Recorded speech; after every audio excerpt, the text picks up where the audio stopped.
రోజుకో వేషధారణ మార్చుకుంటే తప్పులేదు, కానీ రోజుకో రకంగా మనసు మార్చుకోకూడదు. జీవితం అంటే నిన్ను నువ్వు చూసుకోవటం కాదు, నిన్ను నువ్వు రూపుదిద్దుకోవటం. మిమ్మల్ని తలపై కూర్చోపెట్టుకొని పెంచిన నాన్నను మీ వలన ఎప్పుడూ తలదించుకునే పరిస్థితి రాకుండా చూసుకోండి. సమయం మరియు స్నేహం ఉచితంగానే లభ్యమవుతాయి, కానీ వాటి సరైన విలువ అవి పోగొట్టుకున్న తర్వాతే మనకు తెలుస్తుంది. అక్షరంలో మార్పును చూడగలం, ఆ అక్షరం రాసే చేతికి దమ్ముంటే. అత్యాశ ఉంటే చాలు, అది మనిషి జీవితానికి కావలసినంత నటనను నేర్పిస్తుంది.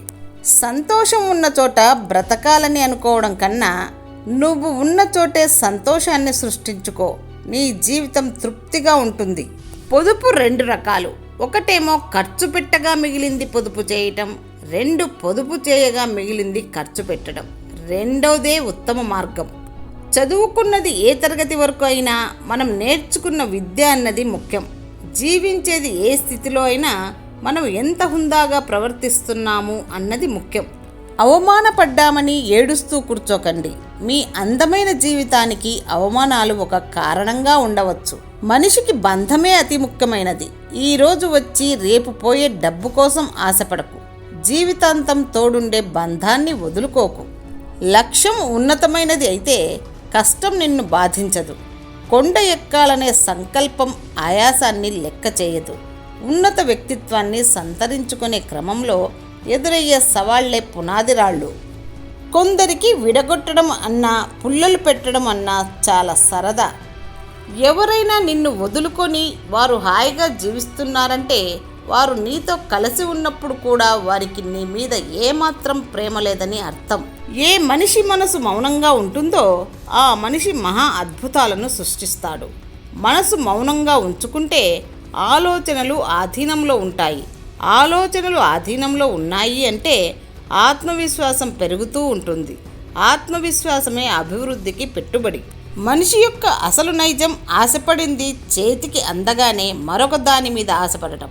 ఒకవేళ దక్కకపోతే ప్రపంచంలో ఉన్న బాధలన్నీ తనకు వచ్చినట్టు ప్రవర్తించటం. పడిపోయినప్పుడు ఆగిపోకూడదు, తిరిగి పరిగెత్తడం నేర్చుకోవాలి. నీవు కోల్పోయినప్పుడు బాధపడకూడదు, మళ్ళీ కష్టపడి సాధించుకోవాలి. సంపదకు కేవలం డబ్బులు మాత్రమే కొలమానం కాదు. మంచి ప్రవర్తన, మంచి పనులు చేసేవారే నిజమైన ధనవంతులు. ఈ లక్షణాలు లేనివారు ఎప్పటికీ పేదవారిగానే ఉంటారు.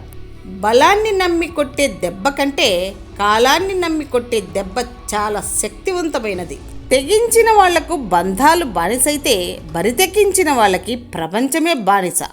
నలుగురిని అనుకరించే ఓపిక ఉంటే నలుగురిని ఆకర్షించే శక్తి వస్తుంది. జన్మనిచ్చిన వాళ్ళు గెలిచినట్టు నటిస్తూ ఓడిపోతారు.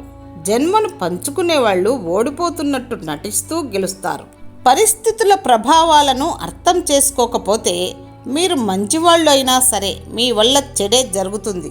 జీవితాన్ని అర్థం చేసుకోవాలంటే వెనక్కి తిరిగి చూసుకోవాలి. జీవితాన్ని ఆస్వాదించాలి అనుకుంటే మాత్రం ఖచ్చితంగా ముందుకే చూడాలి. మనిషికి ఎన్ని ఉన్నా ఏడ్చినప్పుడు ఆ కన్నీరును తుడిచే తోడు లేకపోవడమే అసలు సిసలైన దరిద్రం. వినేటప్పుడు వినయంతో వినాలి, మాట్లాడేటప్పుడు మర్యాదతో మాట్లాడాలి. గతాన్ని మోయకు, వర్తమానాన్ని వదలకు, భవిష్యత్తును మోహించకు. కేవలం ధర్మపరమైన కర్మను ఆచరించు. స్నేహం అందరితో చేయలేం. మంచి స్నేహం దొరకాలంటే ఒక యుగం పడుతుంది. చాలామంది స్త్రీలు మగవారికి ఇలాంటి లక్షణాలు ఉంటే నచ్చరు. ఇతర స్త్రీలతో ఎక్కువగా చనువుగా ఉండేవారు, ఇతర స్త్రీల ప్రస్తావన తీసుకువచ్చేవారు, తన ముందు ఇతర స్త్రీల గురించి పొగిడేవారు.